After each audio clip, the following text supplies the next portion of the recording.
Yes, hello. Magandang araw sa inyong lahat mga kapatid at welcome na naman sa aking munting channel.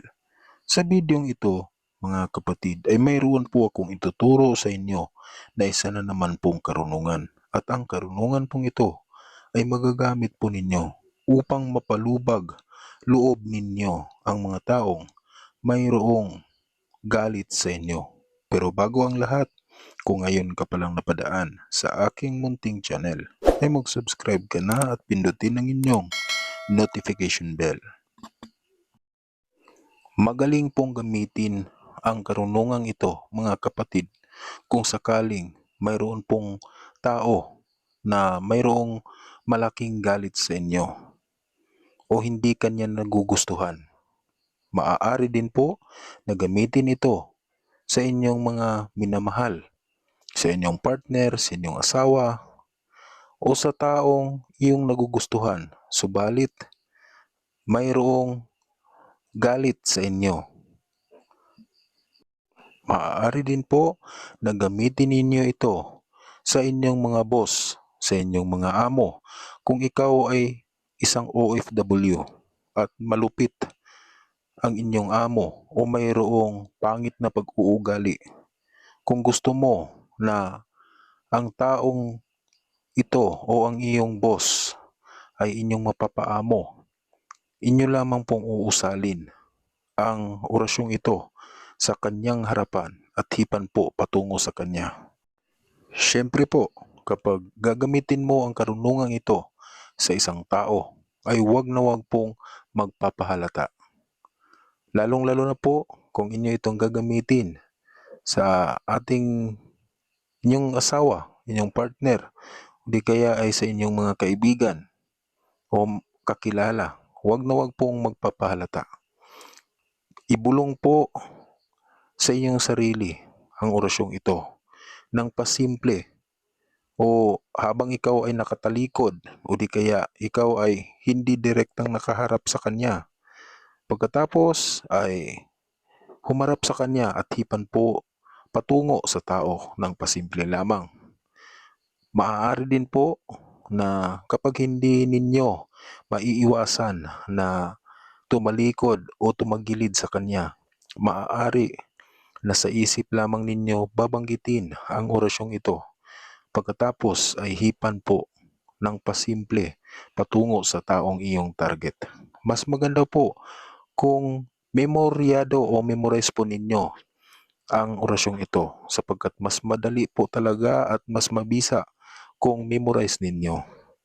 Kapag kasi memorize, nakadikit sa inyong utak ang isang orasyon, ay dadaloy din po ang kapangyarihan o ang bisa nito sa inyong kaugatan o sa inyong dugo. Maaari din naman po na gamitin ito na inyong binabasa. Subalit, napaka pangit po sapagkat ikaw po ay mapapansin o makakahalata po ang taong iyong gagamitan. Kaya mas maigi po kung iyo itong i-memorize. Madali lamang po ito.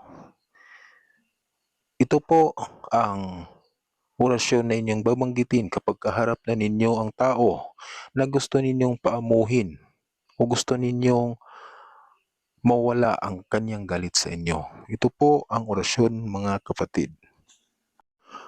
Markam, sulom, agunay, og, mokom, ambulom, gurinplis, mamukay.